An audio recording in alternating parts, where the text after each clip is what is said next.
ठीक है, 31st में every year world is observed as World No Tobacco Day or World Anti-Tobacco Day. Okay, bete. So, what is World No Tobacco Day? Yeah, Anti-Tobacco Day. That I want to tell you in brief about this day. So, World Health Organization and the different partners that are associated with this supreme organizations, they marked 31st May as World No Tobacco Day. So what is the motive behind observing this day as No Tobacco Day is to highlight the health risks that are associated with cigarette smoking or with the use of tobacco in various forms.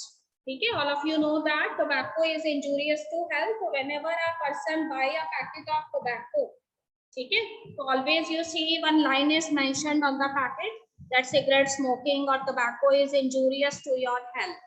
So there are so many harmful chemicals that are present in this tobacco.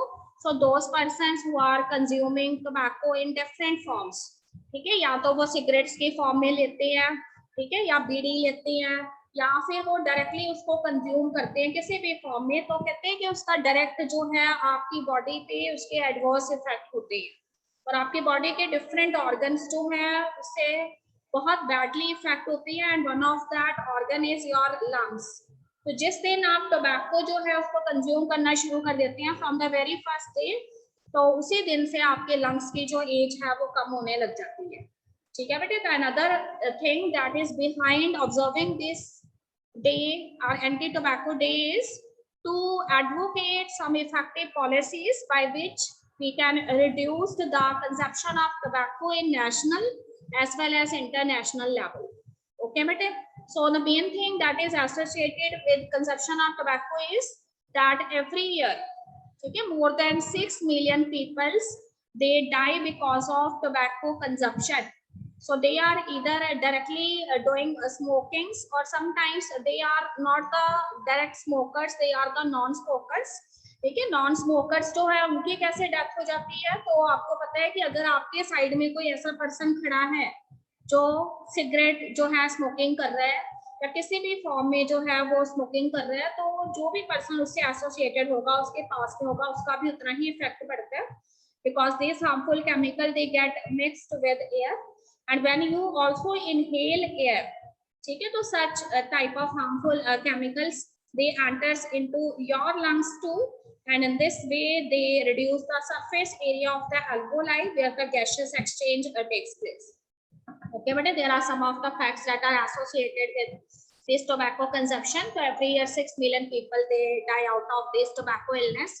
There may be different type of tobacco illness, ठीक है, and some of the peoples who are the users who are the frequent smokers, तो उनकी तो death होती है. इसके अलावा कहते हैं कि कुछ नॉन स्मोकिंग है जो कि सेकंड हैंड स्मोकिंग करते हैं. सेकंड हैंड स्मोकिंग का मतलब है कि they are not the direct smokers but they come in contact with those persons who are the smokers. ठीक है, तो उनकी जो है उससे उनके ऊपर भी उतना ही इफेक्ट पड़ता है. और बहुत सारे ऐसे लोग हैं, हाफ ऑफ द पॉपुलेशन ऐसी है जो टोबैको जो है उसको डायरेक्टली कंज्यूम तो नहीं करती, पर उन लोगों के कांटेक्ट में आने से उनको भी एडवर्स हेल्थ कंडीशंस जो है वो फेस करनी पड़ती है. ठीक है, तो देखिए यहाँ पे लिखा है only 8% of world population live in countries with sufficiently high tobacco taxes. बहुत सारे ऐसे कंट्रीज हैं जहाँ पे टोबैको पे काफी टैक्स लगाए गए हैं, पर still so many peoples are addicted for this, so they buy this at any cost. ठीक, 80% of the world 1 million smokers live in low and mid income countries. तो देखो इसमें उसने ये बताया हुआ है कि most of the people who are doing smoking, ठीक है, they are generally belong to the underdeveloped countries or the developing nations where the income of the persons are not more. ठीक है, तो in order to engage themselves in more and more work because they are not having they are not able to meet their necessary needs, तो उस case में जो है वो smokers बन जाते हैं क्योंकि उन्हें ज्यादा से ज्यादा काम करना पड़ता है. तो स्मोकिंग के बाद there is a temporary feeling in them कि वो बहुत ही रिलैक्स फील करती हैं. ठीक है, उनको ऐसे लगता है कि we are not getting tired. तो because of this some of the benefits which are associated with smoking, they are generally engage themselves in this injurious task. Okay बेटे, सो आगे उसने बताया है कि there are 4000 chemicals that are extremely poisonous, they are found in tobacco, और इसमें से 100 ऐसे केमिकल्स हैं जिनको कि टिपिकली पॉइजन्स कंसीडर किया गया है, और काफी सारे ऐसे केमिकल्स हैं। देखिए यहाँ पे 63 या आर सच केमिकल्स जो कि कार्सिनोजेनिक होते हैं, कैंसर कॉजिंग होते हैं, ठीक है। The one of the chief chemical that is found as a you can say drug, ठीक है, addictive drug, and that is found in tobacco is nicotine. तो निकोटीन जो है वो इतना फास्टली आपकी बॉडी के अंदर एंटर होता है, तो देखिए उसने बताया है कि सिर्फ निकोटीन जो है उसको 6 सेकंड लगते हैं आपके ब्रेन के अंदर पहुंचने के लिए, और उसके बाद वो टेम्पररी ऑल्टर करता है आपके ब्रेन के रिस्पॉन्सेस को।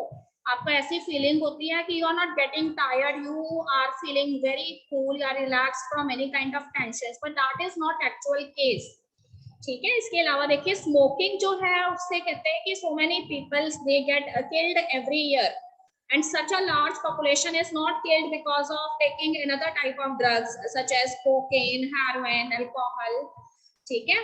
इवन कहते हैं कि ऑटोमोबाइल से जो एग्जॉस्ट निकलता है उससे भी इतनी डेथ नहीं होती जितनी कि स्मोकिंग से होती है, ठीक है। तो beside this some of the death it takes place because of accident, suicides, AIDS की वजह से भी, पर वो सारी की सारी डेथ जो है उसको अगर हम कंपेयर करें, ठीक है, by those people who are killed because of smoking, then their number is always high।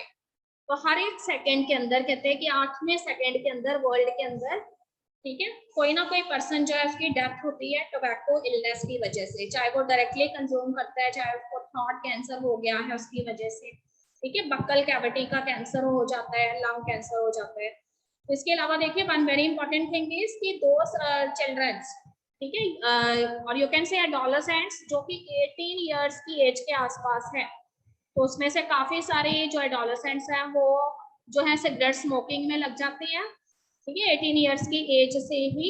तो उसके बाद वो कहते हैं कि उसी दिन से उनके लंग्स जो है वो इफेक्ट होने लग जाते हैं, बिकॉज वो पीरियड उनका ग्रोथ पीरियड होता है, and because of that the lungs growth will not takes place, ठीक है। The alveolar membrane which is a delicate type of membrane, it also get affected because of cigarette smoking। तो अगर कोई person 18 year की as से ही cigarette smoking में engage हो गया, तो सोचो कि वो कितनी जल्दी जो है अपने लंग्स जो है उनको खराब कर लेगा, और कितनी छोटी एज में ही अगर वो स्मोकिंग के प्रति एडिक्ट है तो उसकी एज जो है वो ज्यादा नहीं होगी।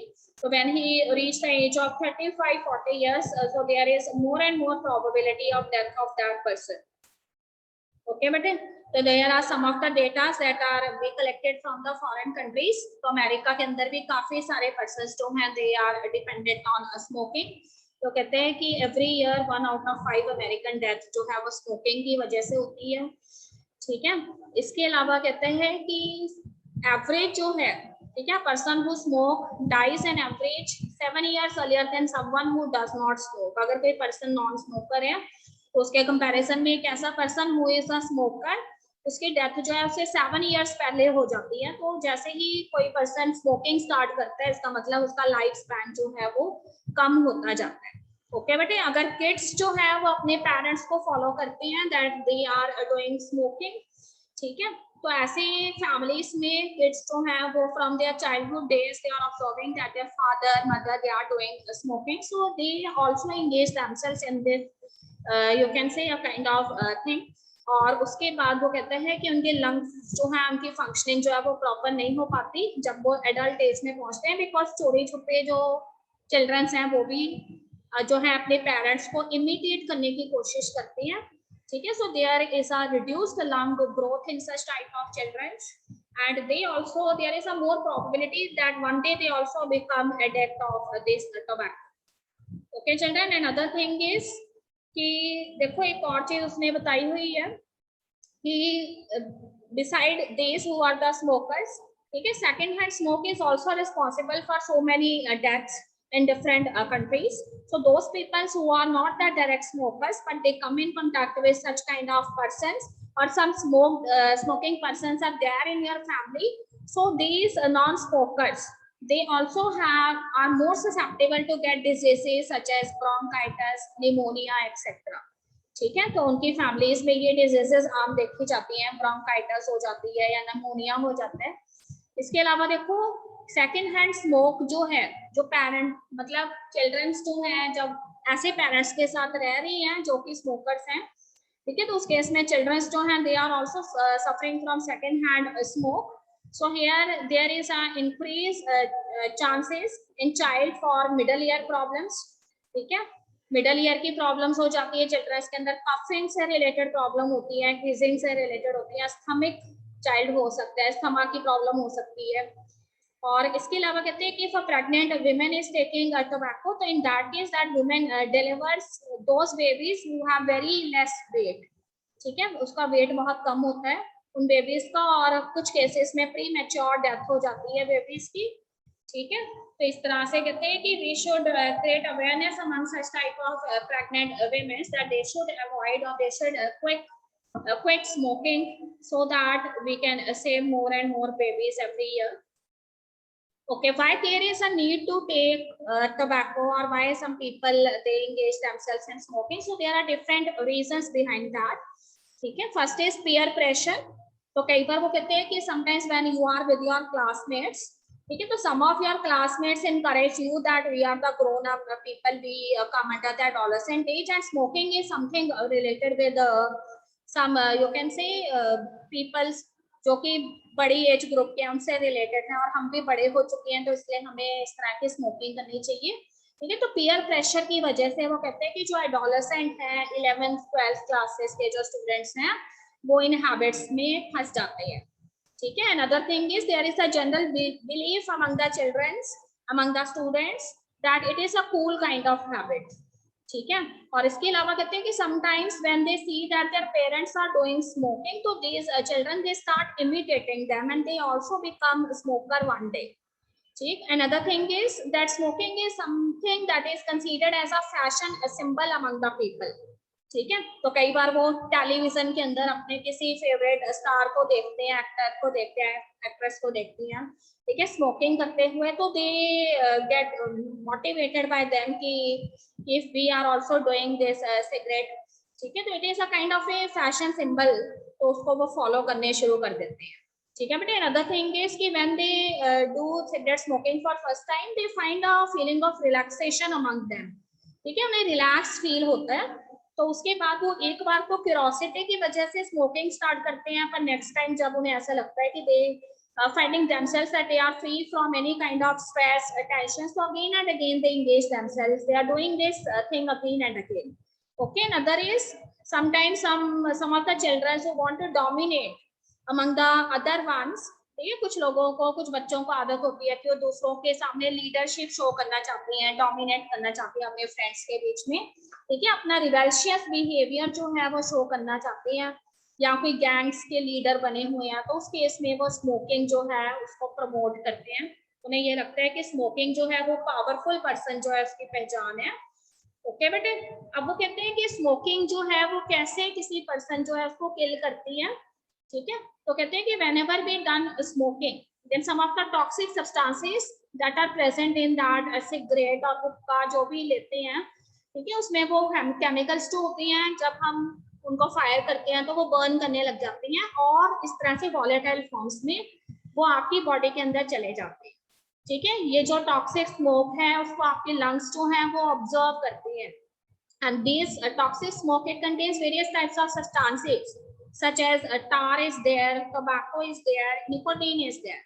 ठीक है, तो 4000 toxics they are present in the cigarette, and in this way वो कहते हैं कि बहुत सारे millions of people जो हैं वो इस हैबिट को उन्होंने अपनी एक डेली लाइफ रूटीन के अंदर जो है उन्होंने इसको ऐड कर लिया हुआ है. ठीक है, अब कौन कौन से इंग्रेडिएंट्स प्रेजेंट है टोबैको के अंदर, देखो कितने सारे इंग्रेडिएंट्स प्रेजेंट हैं. ठीक है, तो ये सारे के सारे जो इंग्रेडिएंट्स है ना which are present in tobacco, they are the kind of a poison. तो आर्सेनिक इज प्रेजेंट. तो आर्सेनिक जनरली कहाँ पे यूज होता है, जो हम रैट के लिए पॉइजन बनाते हैं उसके अंदर आर्सेनिक होता है. तो देखो अगर टोबैको ले रहा है कोई पर्सन तो उसके अंदर आर्सेनिक जा रहा है. ठीक है, acetic acid is there, and this is a kind of a chemical which is used in hair dyeing type of solutions and photo developers, photo को डेवलप करने के लिए जो हम सॉल्यूशन उसके ऊपर अप्लाई करते हैं उसमें ये यूज होता है. तो ये भी एक पॉइजन है. ठीक है, एसीटोन प्रेजेंट है जो कि पेंट के अंदर, फिंगर नेल पॉलिश के अंदर प्रेजेंट होता है. इसके अलावा अमोनिया देखिए, जो भी हाउस होल्ड क्लीनर है, it is also kind of a poison. तो ये सारी चीजें कंज्यूम करने के लिए थोड़ी है, पर टोबैको से ये आपके बॉडी में जा रही है। ठीक है, benzene is there, cadmium is there, rubber cement में होता है, found in batteries and artist oil paint colours में होता है। कार्बन मोनोऑक्साइड, आपको पता है कि हीमोग्लोबिन जो है उसके बाइंडिंग अफिनिटी जो है वो कार्बन मोनोऑक्साइड के लिए भी होती है। तो अगर हीमोग्लोबिन ज्यादा से ज्यादा कार्बन मोनोऑक्साइड के साथ बाइंड करेगा तो ऑक्सीजन जो है कैप्चर करने की उसकी एबिलिटी कम हो जाएगी। This means a person is facing breathing problems later on, severe breathing problems is there. ठीक है, and metabolic reactions they are also not properly done in the body. ठीक है, beside this we have hydrazines which are associated in fuels for jet and rockets, form aldehyde. ठीक, naphthalene is there, naphthalene is aromatic compound, explosives में, mothballs के अंदर होता है, paint pigments में होता है। nickel is there, electroplating में हम उसे यूज करते हैं। पोलोनियम, ठीक है, पोलोनियम आपको पता है एक रेडियो एक्टिव सब्सटेंस है, और कहते हैं कि पोलोनियम अगर आपकी बॉडी के अंदर चला जाता है ना तो वो उसका बॉडी के ऊपर वही इफेक्ट होता है जैसे किसी एक पर्सन की अगर चेस्ट का, ठीक है, 30 टाइम उसके ऊपर अगर एक्सरेज जो है अप्लाई की गई है, तो सोचो ये एक्सरेज जो है वो इलेक्ट्रोमैग्नेटिक रेडिएशंस होती है। ठीक है, तो इलेक्ट्रोमैग्नेटिक रेडिएशंस की पेनिट्रेटिंग पावर काफी ज्यादा होती है और वो डीपली आपकी बॉडी के सेल्स को पेनिट्रेट करके डीएनए में म्यूटेशंस कॉज कर सकती हैं।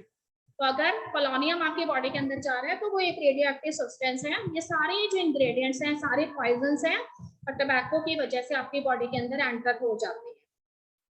ओके बेटे, why there is a reason to stop smoking? तो कहते हैं somebody want to live longer, अगर आप हेल्दी लाइफ जीना चाहते हैं लंबे समय तक तो स्मोकिंग शुड बी अवॉइडेड। ठीक है, if you want that your breathing should be proper, you are not facing any kind of breathing problem, then it is better that we should leave the smoking. ठीक है, if you want to save your money, तो देखो smoking वाले जो person है ज्यादा से ज्यादा पैसा उड़ाते हैं स्मोकिंग के पीछे। ठीक है, अगर आप अपनी ज्यादा से ज्यादा जनरेशंस को देखना चाहते हैं, अगर आपकी उम्र बड़ी होगी तभी आप अपनी आगे की जनरेशंस को देख पाएंगे, तो इसलिए आपको स्मोकिंग छोड़नी चाहिए। तो there are so many reasons जिससे हम लोगों को मोटिवेट कर सकते हैं कि why they should left smoking. ठीक है, they you will not harm people around you. अगर आपके अंदर जो है एक नोबल कॉज है कि हमने स्मोकिंग की वजह से दूसरों को नुकसान नहीं पहुंचाना है, तब भी आप, ठीक है, अगर आपको कफ की फीलिंग होती रहती है तो आपको खांसी ना आए, आप अच्छे से रह सके, तो ये सारे रीजंस हैं। ओके बेटे, you will able to smell and taste food better, your teeth will become whiter. आपने अक्सर देखा होगा कि जो फ्रीक्वेंट स्मोकर्स होते हैं उनके टीथ जो हैं वो सड़े हुए होते हैं, ठीक है, ब्लैक से हो रखे होते हैं। You can easily identify such type of persons कि ये स्मोकर है, सिगरेट पीता है या फिर टोबैको लेता है, तो उसके टीथ जो है ना वाइट नहीं होते। ठीक है, तो इसके अलावा कहते हैं कि और भी बहुत सारे डिजीजेस जो हैं जिससे हम अपने आप को सेव कर सकते हैं अगर हम स्मोकिंग छोड़ देते हैं। ओके बेटे, तो main conclusion behind this is, this small lecture is कि वी शुड इनकरेज पीपल, ठीक है, we should organise anti smoking campaigns. ठीक है, तो ऐसे बहुत सारे कैंपेन्स जो है वो time to time governmental non governmental organisations करती रहती हैं, but they have very little effect. ठीक है, we can only encourage, we can only motivate the persons, पर किसी ने स्मोकिंग छोड़नी है या नहीं छोड़नी है वो उसकी अपनी विल पावर पे डिपेंड करता है। ठीक है, तो स्मोकिंग जो है वो किसी भी पर्सन की एक पर्सनल चॉइस है, तो हम उसको अलग अलग रीजंस दे सकते हैं कि why he should quit smoking, पर जब तक उसकी अपनी विल पावर स्ट्रांग नहीं होगी he can not able to leave this cigarettes and tobacco.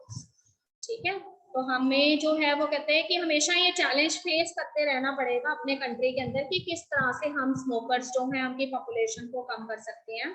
तो वी शुड ऑलवेज बी, ठीक है, वॉलंटियर्स, हमें वॉलंटियर्स की तरह बिहेव करना है, लोगों को गाइड करना है टाइम टू टाइम कि we should arrange such type of campaigns, ठीक है, जिससे हम लोगों को जो है अवेयरनेस क्रिएट कर सकें कि smoking is injurious, tobacco is injurious and we should save ourself from this. Okay bete, so this is all about this small lecture. I will also send you this presentation, you go through this so that if any of your friend or some of your family member are doing this thing, so you can help him to get rid from this injurious habit. Okay bete, so that's all about this. ठीक है, तो अब हम अपने topic पे आ जाते हैं। तो before this I am starting with my own lecture. So I want to recall you that I have done sex determination in a different,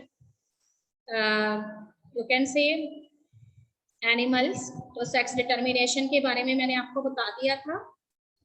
Okay बेटे, so we have done sex determination in case of insects, in case of humans. तो मैंने आपको बताया था कि insects we have two type of sex determination. ठीक है, insects जो है उसमें मैंने आपको बताया था कि कुछ इंसेक्ट्स जो है उसमें एक्सो टाइप ऑफ सेक्स डिटर्मिनेशन होता है, और कुछ ऐसे इंसेक्ट्स भी हैं जिनके अंदर X Y type of sex determination भी है. जैसे ड्रोसोफिला की अगर हम बात करें, फ्रूट फ्लाई, तो उसमें X Y type of sex determination होता है. ठीक है बेटे, तो एक्सो टाइप में मैंने आपको बताया था कि मेल हेट्रोगैमेटी इज देयर. ठीक है, मेल इंसेक्ट जो होता है वो कैसा नेचर रखता है, हेट्रोगैमेटिक नेचर रखता है. Male insect is producing to type of sperm, दो तरह के स्पर्म्स जो हैं वो प्रोड्यूस कर सकते हैं. So what are these sperms? ठीक है, ऐसे sperms which contains the X chromosome, और there may be some of the sperms which are lacking with this X chromosome. ठीक है, तो heterogamous nature is associated with the male insect. तो उसके बाद जिस तरह का स्पर्म जो है वो एग को फर्टिलाइज करता है, उसी हिसाब से जो है उसके अंदर इंसेक्ट्स जो हैं वो डेवलप होते हैं. ठीक है, if the male is producing a sperm that contain X chromosome and female is always have a X chromosome, the excess kind of makeup is there. So this is a female kind of insect. ठीक है, if अगर mail ऐसा sperm देता है जिसमें कि X chromosome नहीं है, तो फीमेल में तो हमेशा ही रहेंगे X chromosome. This means X O type of makeup is there, तो वो मेल इंसेक्ट होगा. ओके बेटे, उसके बाद मैंने आपको बताया था XY के बारे में. तो ह्यूमंस के अंदर भी इवन इन ड्रोसोफिला टू, ठीक है, ड्रोसोफिला के अंदर भी XY type of sex determination है. Again the male is heterogametic in nature and we produce two type of sperms. ठीक है, one is the sperm containing X chromosome and other is the sperm containing Y chromosome, but female is always homogametic. X type of chromosomes are there in both the eggs. Okay beta, another thing is we have also studied about the sex determination in case of birds. तो मैंने आपको बताया था कि birds के case में sex determination खास है, बिकॉज फीमेल बर्ड यहाँ पे हेट्रोगैमेटिक होती है, और फीमेल बर्ड जो है वो two type of eggs form करती है. ठीक बेटे, तो एक के अंदर जो है Z क्रोमोसोम हो सकते हैं, एक के अंदर W क्रोमोसोम हो सकती है. तो आपको बताया था कि फीमेल बर्ड जो है वो Z and W type of chromosome रखती है. ठीक है, पर जो मेल्स होते हैं उनके अंदर दोनों ही क्रोमोसोम जो है वो Z क्रोमोसोम्स होते हैं. तो मेल जो है वो यहाँ पे होमोगैमेटिक होता है. इसके अलावा मैंने आपको हनी बीज के बारे में बताया था. We have also put one question in examination regarding honey bees. तो उसमें मैंने आपसे पूछा था कि कौन सा प्रोसेस होता है. तो most of the students they write this parthenogenesis is there. ठीक है, तो पार्थिनोजेनेसिस मींस व्हेन, क्या हमने बताया था कि फर्टिलाइजेशन नहीं होता है, पर फर्टिलाइजेशन ना होने के बावजूद भी अगर ऑर्गेनिजम्स जो है वो डेवलप होता है, पर उसमें हैप्लॉइड नंबर ऑफ क्रोमोसोम रहती है. तो that is the case of parthenogenesis. ठीक है बेटे, आपको बताया था कि क्वीन बीज जो होती हैं और जो वर्कर बीज होती हैं उसमें 32 क्रोमोसोम होते हैं, पर जो इनके मेल हैं हनी बीज के अंदर, जिन्हें ड्रोन्स कहा जाते हैं, they have only 16 chromosome and they develop by the process of parthenogenesis. Okay बेटे, so today we are starting with a entirely new topic and I am on page number, ठीक है, according to your new book. उसमें आप देखिए, मुझे page number पता नहीं है, तो पेज नंबर जो भी है उसमें पॉलीजेनिक इनहेरिटेंस का टॉपिक है आफ्टर सेक्स डिटर्मिनेशन. ठीक है, see what is polygenic inheritance. तो as the name itself indicate, poly means many and genic means genes. ठीक है, when so many genes they are involved in the process of inheritance or transmission of characters, then such type of process is known as polygenic inheritance. So here I have written the definition. When one phenotypic character is controlled by more than one gene. ठीक है, so you have observed so many characters, ठीक है, that you generally observed in your daily life. For example, you see that different type of height patterns are found in different species of humans. ठीक है, humans जो हैं उनके अंदर आपको height को लेके बहुत सारी वेरिएशंस नजर आती हैं. ऐसा नहीं है कि there are some of the people जो कि टॉल होंगे या कुछ पीपल ऐसे हैं जो सिर्फ डॉर्फ होंगे. तो two characters are not there. ठीक है, there are so many peoples that have variations in their height. So there are certain characters where the gradient is found. ठीक है, तो यहाँ पे वो कहते हैं कि कोई दो जीन्स नहीं है, ऐसा नहीं है कि एक जीन जो है डोमिनेट है और दूसरा जो है वो रिसेसिव है और वही एक करेक्टर जो है उसको कंट्रोल कर रही है। तो sometime the phenotypic character is actually controlled by more than one genes, and this phenotypic character it actually appears because of the additive effect of all of these genes. So such kind of process is known as polygenic inheritance. Okay bete, so the first of all the term polygenic inheritance was introduced and elaborated by the scientist, ठीक है, कॉलरेंटर scientist जो थे उन्होंने polygenic inheritance के ऊपर बहुत ज्यादा काम किया and they have elaborated this phenomena and he has presented so many phenotypic characters and the process related with that, by virtue of which he is able to explain the entire phenomena. So first character that he generally observed is the human skin color. मैंने आपको बताया था कि human skin color is a kind of a phenotypic character that comes under polygenic inheritance. So here if we are talking about the human skin color, so this skin color is actually controlled by 3 or 4 genes. ठीक है, कोई दो jeans इसमें involve नहीं होती, दो से ज्यादा जीन्स इसके अंदर इन्वॉल्व होते हैं। तो जनरली कहते हैं कि स्किन का जो कलर है it is dependent upon the amount of A black colour pigment which is a kind of A protein, ठीक है, and that is responsible for your skin color, and you know that it is melanin, ठीक है, which is generally produced by melanocyte secreting cells. तो melanin pigment आपकी skin के अंदर present होता है, कितने अमाउंट में आपकी स्किन जो है वो मेलानिन पिगमेंट प्रोड्यूस करती है, ठीक बेटे, तो उसके ऊपर डिपेंड करता है कि आपका स्किन कलर जो है वो किस तरह का होगा। ओके स्टूडेंट्स, तो उसमें उसने बताया कि as you know that each gene has alleles, so these alleles they actually promote the melanin production, ठीक है। तो उसके बाद देखो कि फिनोटाइप जो है उसकी जो रेंज है वो वेरी करती रहती है depending upon the amount of the melanin pigment produced, ठीक है। तो here I have written there is a wide range of phenotype possible ranging from all alleles promoting melanin production, ठीक है, तो non alleles promoting melanin production, तो कुछ ऐसे alleles हैं जो कि मेलानिन प्रोडक्शन जो है उसको प्रमोट करते हैं, ठीक है, तो वो ब्लैक स्किन के लिए रिस्पॉन्सिबल होंगे, और उसी के साथ कुछ ऐसे एलील्स होते हैं जो मेलानिन पिगमेंट के प्रोडक्शन को प्रमोट नहीं करते, तो वो व्हाइट स्किन कलर के लिए रिस्पॉन्सिबल होते हैं। हमने ये देखना है कि दोनों में से कौन से एलील्स जो है उनका नंबर ज्यादा है, उसी हिसाब से हमारा स्किन कलर होगा, ठीक है बेटे। तो उसमें मैंने आपको बताया था कि we generally see 3 type of skin complexion, तो ब्लैक स्किन कॉम्प्लेक्शन जो है वो हमें किसके अंदर नजर आती है मोस्टली, ठीक है, निग्रोस के अंदर नजर आती है। तो अगर मैं जो तीनों एलील्स हैं, ठीक है, तीनों जीन्स जो हैं उसको ए बी बी सी से रिप्रेजेंट करूं, तो if all the 3 letters A B B C are capital ones, this means here the alleles that are producing black color, ठीक है, they are more in number, so melanin pigment is produced in larger amount as compared to those alleles which are responsible for producing white color, ठीक है, non melanin secreting alleles. तो उस case में वो कहते हैं कि अगर सारे के सारे डोमिनेंट हैं, capital A capital B then capital C, ठीक बेटे, तो इस तरह का पर्सन जो है उसका स्किन कलर कैसा होगा, एक्सट्रीमली ब्लैक कलर होगा, और ये निग्रोस के अंदर आ जाएंगे, ठीक बेटे। इसके अलावा अगर हम एशियन पीपल्स की बात करते हैं तो उनके अंदर सारे के सारे जो जीनोटाइप है पर्सन का वो हाइब्रिड की फॉर्म में होता है, ठीक है, we have one capital A then small A then capital B small B then capital C and small C, तो ये एक तरह का हेटेरोजाइगस कॉम्बिनेशन है, हाइब्रिड कॉम्बिनेशन है।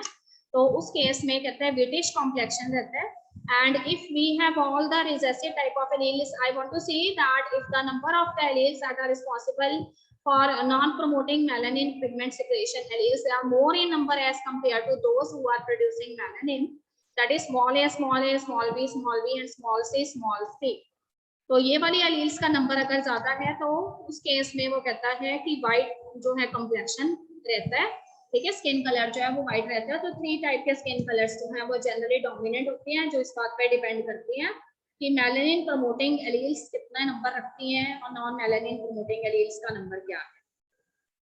Okay, but here I have written again the definition. The polygenic inheritance is when a single trait is controlled by 2 or more set of alleles. ठीक है, तो बहुत सारे ऐसे पॉलीजेनिक इनहेरिटेंस के जो केसेस हैं वो हमें नजर आते हैं ह्यूमंस में। ठीक है, तो one is the skin colour and other is the variations in the I colour. So there are so many variations that are seen in eye color. So mostly in the Indian population, two colors are generally seen in for eyes. That is the brown and the black eye color. But when you visit Western countries or European countries, okay, you see that there are so many different eye colors. They are present in population. ठीक है, green आई colour भी होता है, blue आई colour भी होता है. तो ये सारी जो वेरिएशंस है आई कलर की वो भी पॉलीजेनिक इनहेरिटेंस के अंदर आ जाती है. इसके अलावा मैंने आपको बताया हाइट में जो वेरिएशंस है that is also a polygenic trait. So there are so many traits that comes under the polygenic inheritance. Then another small definition that is associated here is pleiotropy. ठीक है बेटे, there is a small topic in your book pleiotropy. So what is pleiotropy? देखो polygenic inheritance में मैंने आपको ये बताया कि एक ही पर्टिकुलर जो फिनोटाइप है उसको एक से ज्यादा जीन्स जो हैं they are controlling. But what happening in case of pleiotropy? So pleiotropy is a kind of a case where most genes they have multiple phenotypic effect. ठीक है, इसमें भी काफी सारे जीन्स इन्वॉल्व होते हैं पर ये जीन्स जो है वो अपने अपने फिनोटाइपिक इफेक्ट्स जो है उनको शो करते हैं.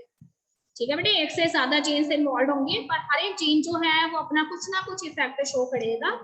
तो इस तरह के जो एलील्स होते हैं जीन से रिलेटेड उनको प्लियोट्रॉपिक एलील्स कहा जाता है. And they are responsible for, ठीक है, मल्टीपल टाइप्स ऑफ फिनोटाइप्स, ठीक है, that are affected by the addictive effect of these genes और एलील्स. तो यहाँ पे देखो कई बार हमें कुछ ऐसी हेरिडिटरी डिजीजेस जो हैं वो देखने को मिलती हैं जिनके अंदर काफी सारी हेरिडिटरी डिजीजेस के कंबाइंड सिम्टम्स आपको नजर आते हैं. For example cystic fibrosis is there is a formation of cyst. ठीक है, in the some of the body organ, mostly liver के अंदर सिस्ट का फॉर्मेशन हो जाता है और वो सिस्ट जो है वो धीरे धीरे ग्रो करने लग जाती है. क्या होता है सिस्टिक फाइब्रोसिस, मैं थोड़े टाइम में आपको डिटेल में बताऊंगी. ठीक है बेटे, PKU is phenylketonuria. Phenylketonuria is a kind of a trait which comes under the pleiotropic genes. ठीक है, इसमें मेंटल रिटार्डेशन के केसेस बढ़ जाते हैं, बॉडी के अंदर एक्यूमुलेशन होने लग जाता है फिनाइल एलानिन अमीनो एसिड्स का. ठीक बेटे, सिकल सेल डिजीज जो किससे रिलेटेड है? ह्यूमन रेड ब्लड सेल से रिलेटेड है. You know that the shape of the red blood cell is biconcave shape. ठीक है, तो आपके जो रेड ब्लड सेल्स हैं समवट राउंड इन शेप होते हैं बट समटाइम्स यार because of this hereditary disease which is known as sickle cell anaemia. ठीक है, इस डिजीज के अंदर most of the RBC cell they become sickle shape. तो अगर राउंड थे तो वो ज्यादा से ज्यादा हीमोग्लोबिन को कैप्चर कर सकते थे and haemoglobin can also you can say collect more and more oxygen. But if the shape of the cell becomes sickle, this means the amount of oxygen store as well as hemoglobin also become less. तो इसमें भी वो कहते हैं कि sickle cell anaemia जो है वो भी प्लियोट्रॉपी जो है उसका केस है. तो बस प्लियोट्रॉपी के बारे में आप इतना याद रखेंगे कि उसके अंदर बहुत सारे फिनोटिपिक इफेक्ट्स जो हैं वो बॉडी के अंदर नजर आते हैं. तो जो भी जीन्स इसमें इन्वॉल्व होते हैं वो कई सारे फिनोटाइपिक इफेक्ट जो है बॉडी के अंदर शो करते हैं. तो मल्टीपल सिम्टम्स किसी भी हेरिडिटरी डिजीज के हमें यहाँ नजर आ सकते हैं. ठीक है बेटे, तो देखो यहाँ पे लिखा है pleiotropism is defined as when one gene influences multiple or unrelated phenotypic traits. ठीक है, pleiotropy describe the genetic effect of a single gene on multiple phenotypic trait. एक जीन जो है वो अफेक्टेड रहेगा पर उसके साथ वो कहता है कि उसका इफेक्ट जो है वो कई सारे फिनोटाइपिक कैरेक्टर्स के अंदर आपको नजर आता है. ठीक है, इसके कारण क्या हो सकते हैं? तो mutation is the chief cause. Mutation हो जाती है प्लियोट्रॉपिक जीन में जिससे काफी सारे ट्रेट्स जो हैं वो अफेक्टेड होती हैं.